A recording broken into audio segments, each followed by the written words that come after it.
It started with a whisper in the wind. A name carried through the trees, Lena. I was only 10 years old when I first heard the story. My grandmother told it with trembling hands and eyes that never looked out the window after dark. Some things, she'd say, don't stay buried, especially when they were buried wrong. Lena was the village's shame. A quiet girl, odd. Always walking alone, talking to herself, humming lullabies to dead flowers. Some said she was cursed, others just thought she was strange. But when the priest's son went missing, and Lena was the last person seen with him, fear turned to fury. They didn't ask questions. They dragged her from her home in the dead of night, tied her hands, and took her deep into the woods. They said she confessed. I don't believe she did. But in a town like ours, guilt doesn't need proof. They buried her in a shallow grave near Devil's Creek. No funeral, no prayers, just silence. And the dirt they threw over her body. But here's the thing, she wasn't dead. A hunter found her days later, clawing her way out, half mad, her face torn, eyes burning with something otherworldly. He ran, told no one. By the time anyone returned, the grave was empty. That was 20 years ago. Now I'm back in that same town. I never wanted to come here again, but my grandmother passed away and left me her house. It sits at the edge of the forest, just a few miles from where Lena was buried. Or tried to be. The moment I stepped inside, I felt it. The air was thick, heavy. The house groaned like it remembered something I didn't. I didn't unpack. I didn't sit. I just wandered, letting the walls speak. Her picture was still there. My grandmother had kept it all these years. Lena, standing in a field, her dark hair tangled, her eyes too wide, too knowing. On the back, scrawled in shaky handwriting, Ani failed her. That night, I couldn't sleep. The wind kept brushing against the windows like fingers. I kept hearing whispers, not words, just sounds, breathing, weeping, and that name, Lena. The next morning, I walked into town. Everything looked the same. The bakery, the church, the crooked street lamp on Maple Avenue. But the people? They looked older, grayer, like the town had drained them slowly. I asked about Lena. The looks they gave me could have frozen fire. One man spat at my feet. Another whispered, "She was evil. We did what had to be done." But one old woman, sitting near the well, reached out and grabbed my hand. Her fingers were ice cold. "She's not gone," she said. "She waited, and now she's coming back." I tried to laugh it off, but I couldn't. That night, I dreamed of dirt. Cold, wet dirt filling my mouth, pressing on my chest. I woke up choking, gasping, my sheets tangled like vines. The next day, it started. Birds dropped from the sky near the woods. Crows, their eyes pecked out. The village dogs howled endlessly at night. The church bell rang by itself. And then, someone disappeared. Mrs. Green, 92, sweet, forgetful, gone. Vanished without a trace, her front door wide open, her tea still warm. A day later, the baker's son. Same thing, no blood, no signs of struggle, just a name written on the walls in ash, Lena. People panicked. The mayor tried to say it was just coincidence. Some blamed wolves, others robbers. But I knew. Deep down, I knew. I went back into the woods. Past Devil's Creek, I followed the old map my grandmother left in her Bible. A red X marked the grave. When I got there, I found the tree, twisted in black, like it had been burned from the inside. And beneath it, the ground was cracked open, like something had crawled out. Suddenly, everything went cold. I turned, and I swear, I saw her. Just for a second. Standing among the trees, her dress in tatters, her skin pale like snow stained with ash. Her hair floated like smoke. And her eyes. Her eyes weren't human anymore. They were hollow, endless. I ran. I didn't stop until I reached the house. That night, I sat with my grandmother's old journals. She had written about Lena, about guilt, about watching it happen and doing nothing. She tried to make amends. She left food at the grave, whispered apologies into the wind, but it wasn't enough, because Lena didn't want forgiveness. She wanted revenge. And now the list was growing. Not just those who buried her, but their children, and their children's children, which meant me. Because my grandfather, he was one of them. And Lena never forgets. The storm rolled in with a scream, not a whisper. Thunder cracked the sky open, and the wind howled like something lost and angry. The kind of wind that doesn't just blow, it warns. I knew she was close. Lena wasn't waiting anymore. She was coming. That night, I found muddy footprints in my hallway. Bare feet, small, wet. They led from the back door to my bedroom, then vanished into thin air. But the door had never opened. There was no sound, just those footprints. I didn't sleep. I sat up with a baseball bat in one hand and my grandmother's journal in the other, flipping through pages full of guilt and fear. There were names listed there. People who had been part of what happened to Lena, some already dead, others still alive, their children walking around like their parents hadn't once buried an innocent girl alive. One name stood out, Samuel Kerr. The mayor. He had been a young man back then, but he was the loudest voice when they came for her. My grandmother wrote, "Samuel will be last." He laughed when they threw dirt on her. He'll choke on it when she returns.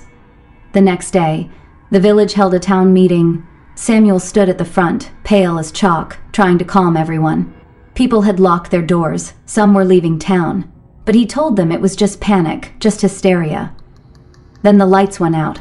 The building plunged into darkness. For a moment, silence. Then, one by one, people began screaming. Something brushed past my leg. I heard someone choking. When the lights came back, a man was missing. Gone, and carved into the wooden podium where Samuel had stood, written with what looked like fingernails, was the same name again, Lena. Back at my grandmother's house, I tried calling the police, but the line was dead.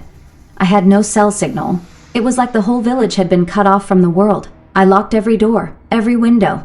But then I saw it, etched into the glass from the inside, a single word scratched so deeply it left shards, soon. I couldn't breathe. I needed answers. I needed to know what happened to her. So I went back to the woods. This time, I followed a different path, one that wasn't on the map. It was strange, like my feet knew the way even when my eyes didn't. The trees closed in tighter the further I went. No birds, no bugs, just silence and the sound of my heartbeat. And then I saw it. A cabin, small, falling apart. Hidden in a thicket of trees so dense sunlight couldn't touch it. Inside, everything was untouched. Dust floated like ghosts. A broken mirror hung on the wall. And next to it, photos, old ones, black and white, Lena as a child, Lena as a teenager. And then, the last photo, Lena in a white dress, standing with the priest's son, smiling. They weren't strangers, they were in love. I fell to my knees. It had all been a lie. The boy wasn't missing. He had run away with her. They had been caught. And the village, angry, proud, afraid, had turned on her, said she'd kidnapped him, lied to save face. And they buried her for it. She had come back not as a monster, but as a woman betrayed. I turned to leave, but the moment I stepped outside, the air changed. It was thick, cold, and in the fog, I saw them. Figures, walking slowly, all in white, pale, lifeless. The others, the ones who were already gone, they were with her now. I ran, branches slashing my arms, mud grabbing at my feet. I didn't stop until I saw the village lights, but even then, I knew I wasn't safe. At home, I found a note slipped under my door. No handwriting, just the same words again. C was innocent. You are not. I didn't understand. I hadn't done anything. I was a child when it happened. I never even knew Lena. But then I found another journal. Not my grandmother's, my mother's. Hidden beneath the floorboards, inside there was one passage that froze my blood when we knew. All of us. We heard her screams after the burial. We heard the dirt shifting. But no one came, not even me. I told myself it wasn't real, that if I stayed quiet it would all go away. But silence is the same as the shovel. I helped bury her too. I was her daughter, and in Lena's eyes, I was part of them. The guilt wasn't just passed down through stories. It ran in our blood. And Lena? She was purging it. That night, the mirror in the hallway cracked. A face appeared behind me.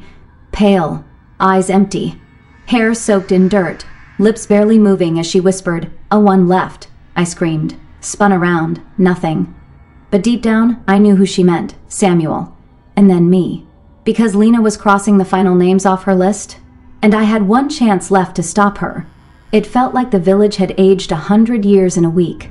The roads were empty. The air tasted like ash.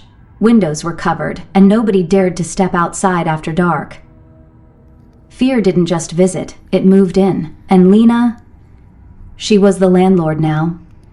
That night, I knew what I had to do. I had to find Samuel Kerr, the last of the ones who had buried her, and end this before Lena did. If I could make him confess, maybe even beg for forgiveness, it might stop her. Maybe she'd finally find peace.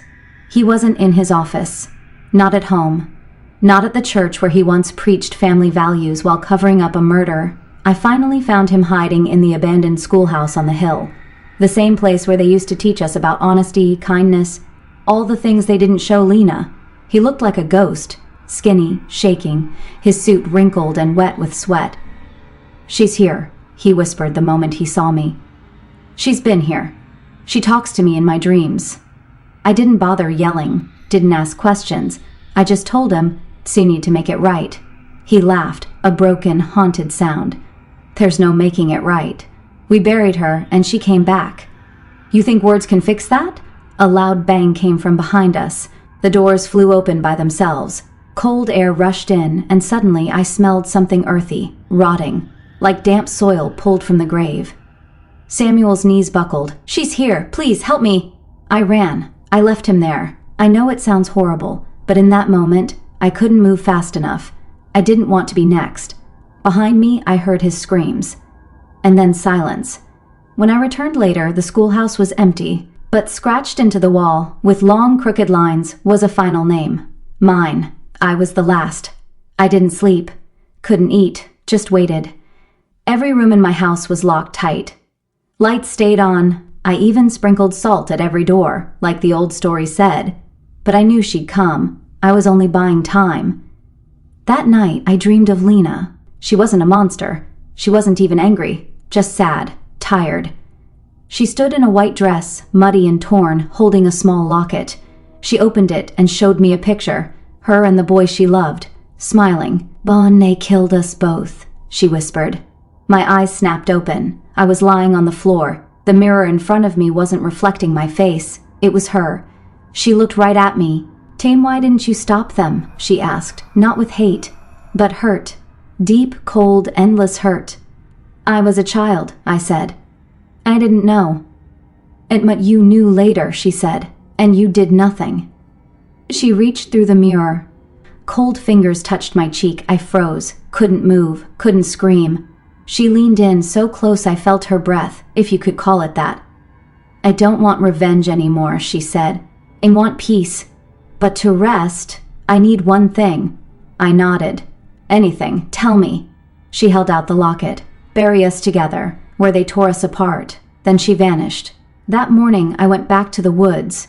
The clearing was still there. The tree where they tied her wrists. The shallow grave. I dug for hours until I found bones. Fragile, broken, but still clinging to a white ribbon from her dress. I laid the locket beside her, then dug another small hole. A second grave. For him. I never found his body, but I had found his watch in the cabin. I buried it there, next to her. When the last bit of dirt fell over them, the wind stopped. The air changed. It felt lighter. I didn't hear voices anymore. Didn't see footprints or reflections that weren't mine. Lena was gone. But she wasn't just a ghost. She was a reminder of cruelty, of lies, of the silence that helps evil survive. Sometimes at dusk, I still walk by that grave. 2 stones now rest side by side. No names, just peace. And I remember the last words she ever said to me. Not in fear, not in anger, but in a whisper, like a leaf falling to the ground. "Thank you."